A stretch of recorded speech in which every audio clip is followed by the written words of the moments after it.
The Tom Woods Show, episode 773. Prepare to set fire to the index card of allowable opinion. Your daily dose of liberty education starts here. The Tom Woods Show. Folks, blogging, podcasting, self-publishing are things people do as a labor of love, but you can also monetize them. And I show you exactly how I've done that in my free ebook, 5 Paths to an Online Income. Grab your copy at pathstoincome.com or text the word prosper to the number 44222. Hello everybody, Tom Woods here. By popular demand, we are joined today by Dr. Jordan Peterson, who is at the center of controversy in academia about political correctness, about so-called gender identity. He's refusing to, if you can believe this, he's refusing to address students using gender-neutral pronouns. And there is a big uproar about this, and of course this has quite a bit to do with government. This isn't just a private institution we're talking about. In Canada, there are all kinds of restrictions on speech that are obviously politically motivated, and we're going to talk about that as well. Dr. Jordan Peterson is a clinical psychologist and professor of psychology at the University of Toronto, where he has served since 1997. Before that, he was a professor in the psychology department at Harvard University. Dr. Peterson, welcome to the show. Thank you. Thank you very much. In introducing you, I didn't give too much detail because I thought it'd be much better for you to tell the story.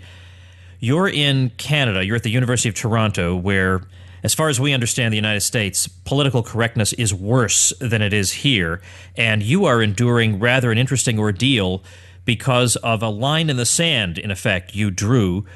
And I'd rather just have you tell the story. When did you become, I mean, you've been a distinguished scholar for a long time, but when did you become this celebrity surrounding the cause of anti-political correctness? What were the circumstances and how long has this been going on? Well, it's been going on for a full month in Canada. I released some videos on my YouTube channel, Jordan Peterson Videos, on between September 27th and the first days of October.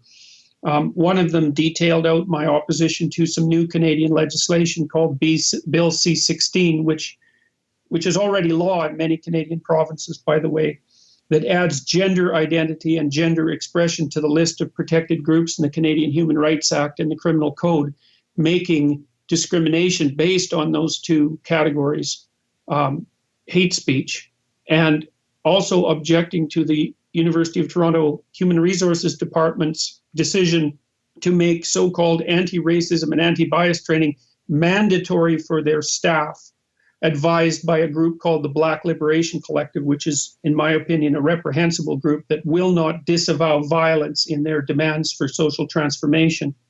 And then third, detailing out what I called the PC game, which was my attempt to summarize what the politically correct activists, the mental algorithms that the politically correct activists use to simultaneously oversimplify the world and put themselves in a permanent state of unearned moral superiority. So I released those videos, and mostly because I was upset about, and have been for some time, about the galloping march of political correctness through the university campuses and through society at a broader level. And I wanted to articulate my concerns about that occurring, and it's ignited an absolute firestorm. It's been major news in Canada now for a month straight. And so even this weekend, for example, there were a number of columns in Canada's major newspapers and television coverage, as well as an explosion of continued interest on YouTube, where young people seem to get almost all of their political information.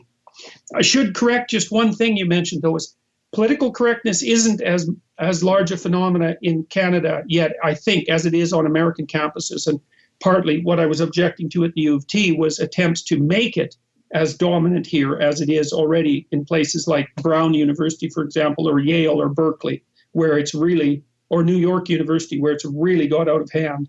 Yeah, I guess what I had in mind when I said that was that some of these ideas have the force of law. Like Yes. there isn't a First Amendment tradition that's as strong, as the U.S. has in its First Amendment to the Constitution. We don't see that as much in Canada, so they can get away with these human rights statutes, so-called, that can criminalize certain kinds of speech. We haven't quite gotten there yet. Well, but it's happened in New York City, In New York City, if you don't use someone's preferred gender pronoun, which is whatever gender pronoun they want you to apply to them, you can be fined $250,000 for misgendering someone. And New York City has already protected 31 different gender identities, so-called gender identities. So the legislation is on the march in the U.S. as well.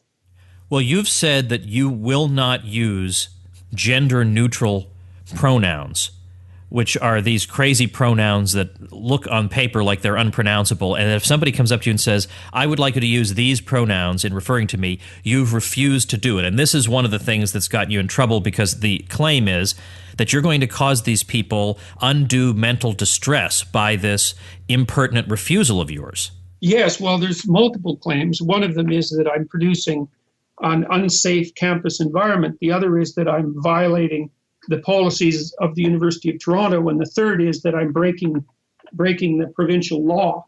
And I already warned in my video that even discussions of the sort that we're having right now, I think, are potentially illegal under the Ontario statutes and the soon-to-be made into law federal statutes, because the law also instantiates a very particular conception of human sexuality in the most fundamental sense. So the law is predicated on the proposition that biological sex, if it exists at all, because one of the opponents that I've been debating recently on Canadian television said that that the scientific consensus was that biological sex didn't exist.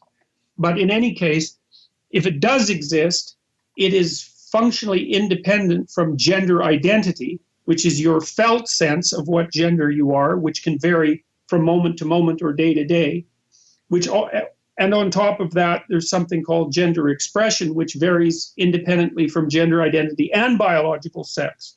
And gender expression, as near as I can tell, is little other than fashion choice, because the Ontario Human Rights Commission, which details out many of the policies surrounding this sort of legislation, describes gender expression as the manner in which you do your hair and dress and decorate yourself. And so, as far as I can tell, criticizing someone's fashion choice has now become a hate crime in Ontario. And so one of the big problems with this is that the claim that these things vary independently, gender identity, gender expression, biological sex, and even sexual preference, which I didn't add to the list, that's a radical social constructionist claim. And that's a particular kind of doctrine of human development that insists that the profound differences that we see, for example, between men and women are nothing but constructs of socialization. And that's a very weak theory from a scientific perspective, because the evidence that, say, personality differences and differences in interest between men and women have a biological foundation is, I would say, overwhelming and irrefutable. Yet the legislation is moving in the direction of making this radical social constructionist claim the official doctrine of the land. I've been trying to warn biologists, and especially evolutionary biologists and evolutionary psychologists, that the social justice warriors are going to come for them next. But faculty members, I wouldn't say they attend very well to their own self-interest. That's a charitable way of putting it. Yeah. Well, it seemed to me that it was a combination of you are in general just opposed to bullying in academia, and the fact that this particular kind of bullying is so anti-science. And the funny thing is that a lot of people who would identify with the politically correct crowd would pride themselves or claim that science is their banner, that when it comes to, whether it's global warming or whatever, they're on the side of science. And yet here, what you're saying is that they are so preposterously not on the side of science that it's almost not even debatable. The social justice warriors types aren't on the side of science at all. They're perfectly willing to use scientific arguments when it fosters their ideology, when it supports their ideology. But they're not allied. I wouldn't say they're allied with the spirit of scientific inquiry at all. I mean, one of the fundamental historical sources for, let's say, political correctness is postmodernism, especially the writings of Jacques Derrida. And Derrida, although it's not always easy to figure out what he's talking about, he's made extraordinarily radical claims about such things as fundamental as human categorization. For Derrida, the only reason that people use categorization schemes is to exclude and oppress in the name of power. And Derrida has also famously said, essentially, that there's nothing outside the context, or there's nothing outside the text. His supporters deny that he meant what he meant when he said that, but basically his position is that of a radical relativist, that everything is interpretation, and there's no such thing as objective facts. And so the anti-science, politically correct types regard science itself as part of the oppressive patriarchy that they're basically sworn to overthrow in the name of radical egalitarian, not opportunities, but outcomes. There's nothing about them at all that's scientific. They're anti-science right to the core, far worse than the Christian fundamentalists, who are really only upset that, evolutionary biology seems to exist in contradiction to their avowed Christian literalist traditions. Well, I'm glad you clarified that, because up to now, I haven't really heard any real discussion of the actual reality of these so-called gender identities. It's just been taken for granted that people have them, and so you're just bigoted if you deny them. No. Look. Here's the best research, the most interesting research that has been done on this has been done by personality researchers who concentrated on cross-cultural comparisons of the personality differences between men and women. Now, the personality differences between men and women on any individual trait are small to moderate in size, but if you add them up across all the traits, there's not that much overlap between men and women. So you can segregate men and women into their biological sex on the basis of their personality with perhaps 80% to 90% accuracy. But you might say, well, that's okay. That doesn't prove that those differences are biologically predicated. But here's the kicker. So if you do a cross-cultural comparison of personality differences between men and women and include many countries in that comparison, which is something that's been done with tens of thousands of people now by multiple researchers, what you find is the biggest personality differences and differences in voluntary interest exist in the Scandinavian countries, where precisely the largest attempts have been made to render the societies gender neutral.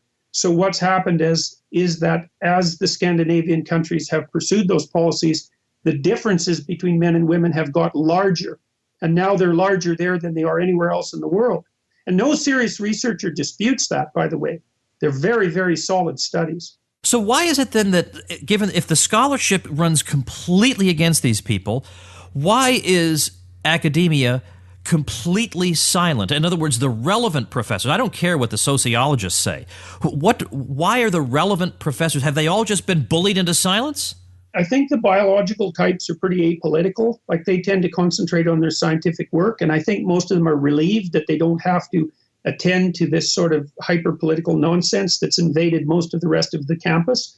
But what they don't understand is that they're next on the chopping block, so to speak. And then there's the fact, one of the things I've observed about university faculty is that, and this may be just true of people in general, and it probably is that I wouldn't say that an excess of bravery is one of their cardinal features. I mean, I've noticed for many years that in our faculty meetings, despite the fact that we're protected by tenure, the probability that we will oppose in any meaningful sense any of the university administration's reasonable and unreasonable requests that are put on us is extraordinarily low. And I mean, the silence from the faculty across Canada and even the United States with regards to what I've been experiencing has been absolutely deafening. I've received at least 1,000 letters from people supporting what I've been doing. And by the way, very few letters criticizing it. I think I could count them on the fingers of two hands. But faculty are not lining up, say, behind me to help support their freedom of speech. And it's really appalling, because one of the things I've noted, for example, that even among my senior graduate students and the PhD students that I've produced, there is an increasing reluctance to do such things as discuss gender differences in the classes where those sorts of things are relevant topics of discussion. I mean, I'm a personality researcher, and so gender differences in personality are something that I know a fair bit about. But my students are increasingly afraid to have discussions about the profound biological differences between men and women because it's not politically correct.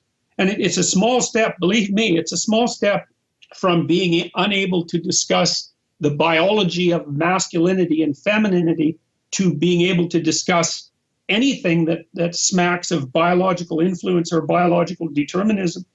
So, I hope the faculty wake up, but I don't hold out a lot of hope for that. The universities are very much infiltrated or dominated by Marxist, postmodernist, social justice warrior types. I think 1 out of 5 social scientists identifies as a Marxist, for God's sake.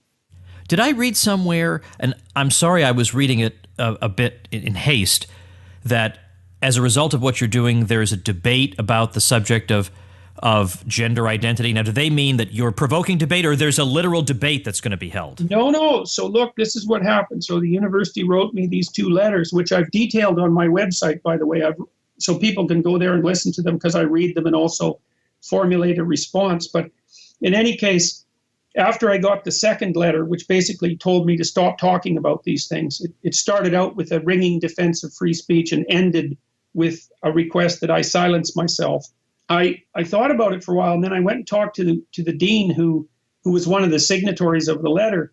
And I spent some time with my family before I went to the meeting, sort of meditating on what the desired outcome could be, and I have a technical way of thinking about desired outcomes that I've formulated over many years of thinking. And so, if you want a good outcome, the outcome should be good for you, and it should be good for your family, and it should be good for the people that you know and for the broader society all at the same time, right? Because that's a good optimal definition of good. And I thought, well, the best possible outcome for this would be that the university host a debate on the relevant issues, because obviously there's something to be discussed here given the insane interest that this series of events has produced. So I suggested to the dean that the university take the moral high ground and say that we'll have a public debate on the issues that I'm raising, specifically about the inclusion categories in Bill C-16, and that hopefully we'll be able to scare up some opposition, some people on the other side who will be willing to take the opposite position, and that we'll live cast that on YouTube, host a public debate, live cast it on YouTube. And the university agreed. Dave, the dean, went off to talk to the president of the university and to some of the other people involved, and they agreed to host a debate. And I'm going to see the dean again at 2:30 today to see if they found anyone who will debate me and to figure out when this is going to be held. But it should be within the next week. That's the plan. Can I make a prediction about this debate?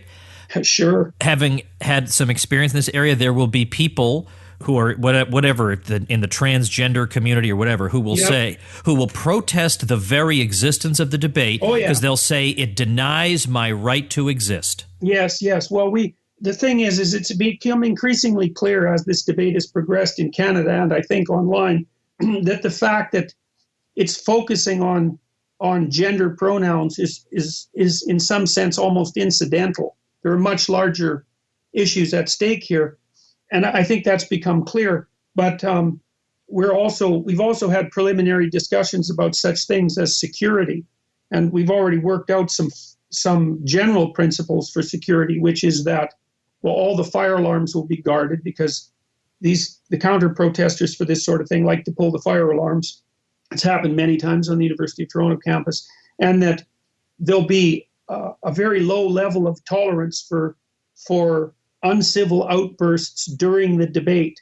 So we're going to because both sides are going to be represented, and there'll be room for questions from both sides at the end of the discussion. We're going to do everything we can to ensure that this debate proceeds without colorful, untoward interruptions that will just stifle the discussion. Now, you're right already. I mean, I had a debate on Canadian public television already that's been watched by about 100,000 people now. And even the people on that program who posed their viewpoints against mine expressed misgivings about even the existence of the debate. And that's sort of this idea of no platforming, right? That it's unreasonable to give an opposing viewpoint even airtime, and certainly not to speak with people who do hold an opposing viewpoint, because all that does is give them a platform to, parade their contemptible views. Well, that just shows you exactly how much respect the social justice warrior PC types have for free speech. To me, of course, it's just an indication that their arguments are ill-formulated and they're too damn cowardly, as a general rule, to stand up and actually subject their algorithmically oversimplified beliefs to the harsh light of public criticism. But there's always a rationalization for that.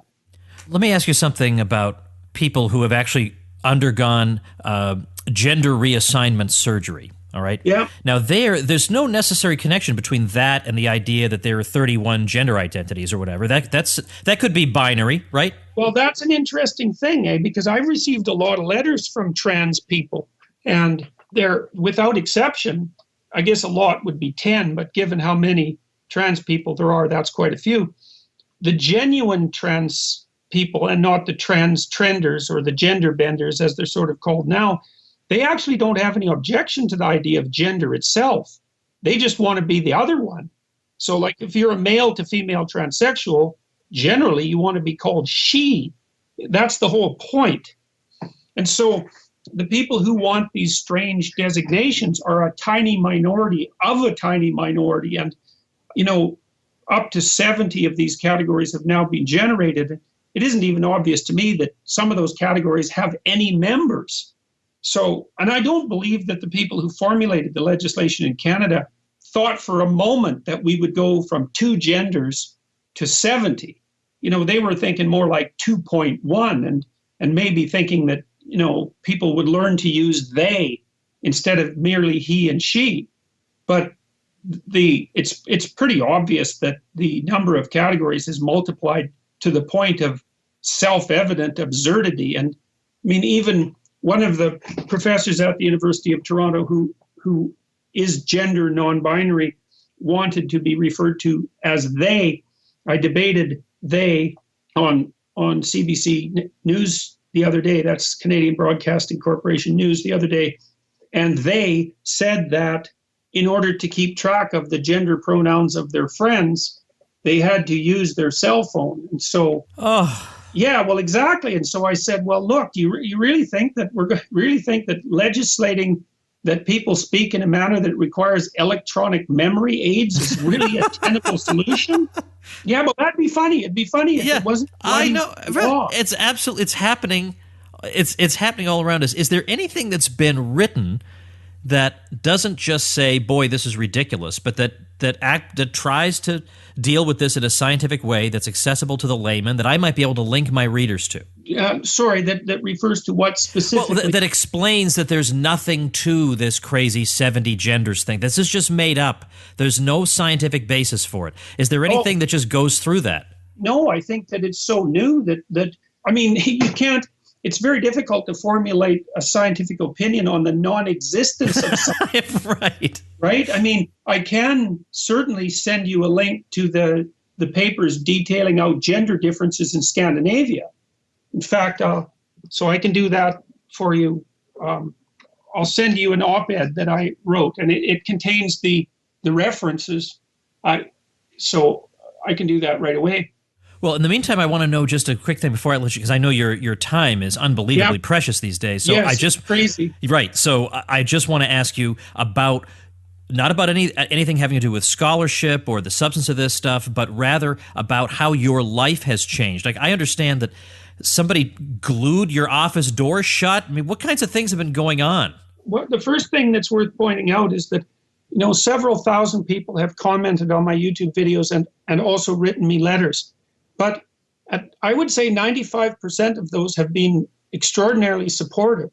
And there's been a petition with 10,000 names delivered to the university and another one with 5,000 names, 2 separate petitions supporting what I'm doing. And so although I've been subject to say the sanctions that the university has placed on me.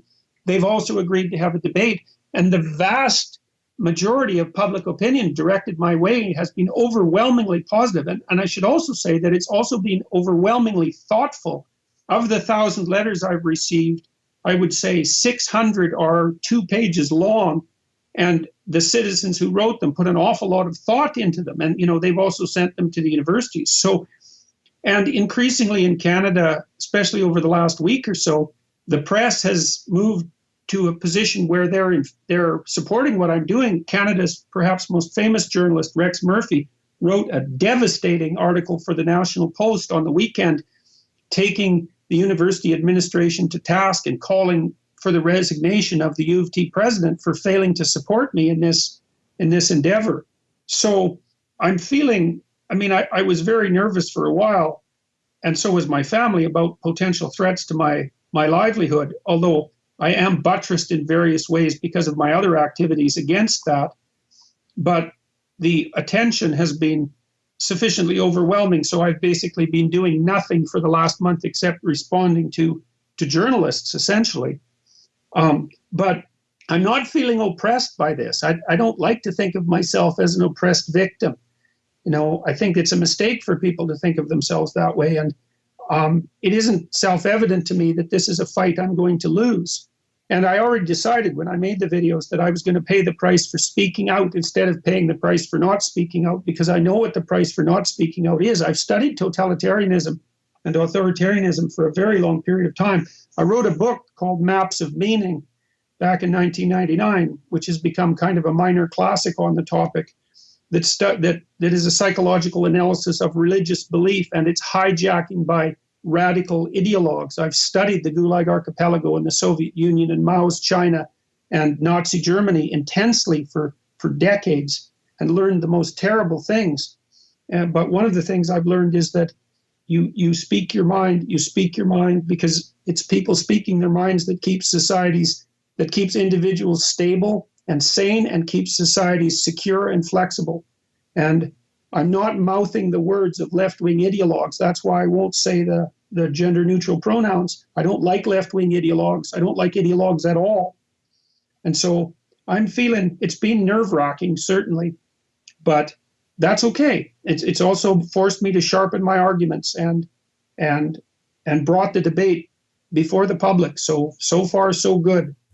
If people want to follow your travails as this unfolds, would the best place be, I can see you have Twitter and you have YouTube. Should I link to those? Is there any, you have a professional website, but you're probably not dealing with this stuff there. No, I would say it's the YouTube account. That's Jordan Peterson Videos, and the Twitter. Okay, we're going to link to both of those at tomwoods.com/773. Well, I'm going to let you run. I really, really appreciate your time, and best of luck. I'll send you those references too, okay? I'll send you those references, and you can post those, and people can read the damn papers for themselves. You bet I'll put them up on that same page. Thanks so much, and good luck. You bet. I'll send those very soon. Bye-bye. Thanks again. See you. All right, before I let you go, here's a website started by a young listener of the Tom Woods Show, Emily Cozzens, Cozzens, emilycozzens.com. And what she's got there is a package for students of the Ron Paul homeschool curriculum that she thinks will really, really boost the program and make it even better, add an additional dimension to it. There are Q&A forums over at the Ron Paul curriculum, but emilycozzens.com wants to expand this. She says, I'll be hosting monthly group discussions for students of the Ron Paul curriculum. Students will be given an opportunity to discuss the concepts they're learning, get additional support for the lessons and reading assignments and writing assignments, plus a secret Facebook group where they can get additional help and support. And she's giving 50% off till the end of November 2016 to people who are listeners of the Tom Woods Show. So check out emilycozzens.com/woods. That's emilycozzens.com/woods. All right, remember, you get a shout out from me and all kinds of really great bonuses if you start your website through my hosting link. Get all the details at tomwoods.com/publicity. Thanks for listening. Become a smarter libertarian in just 30 minutes a day. Visit TomWoods.com to subscribe to the show for free, and we'll see you next time.